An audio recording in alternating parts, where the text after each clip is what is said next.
Chainy the Chainsaw had a lot of friends. Food and toys, pencils and pens. Everything was great, they were never bored. Until someone accidentally pulled Chainy's cord. Teddy got shredded and Gordy got gored. Bill lost his head and Bobby got floored.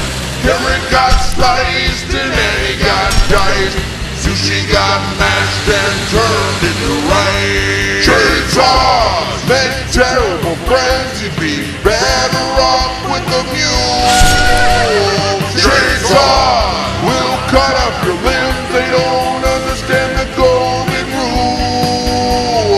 Chainy the Chainsaw used to play all day. Now all his friends try to run away. They don't like the fact Chainy likes to cut. When he's around, everyone loses their butt. Mike got bashed and Jimmy got hacked. Walnut tried to run, but he got cracked.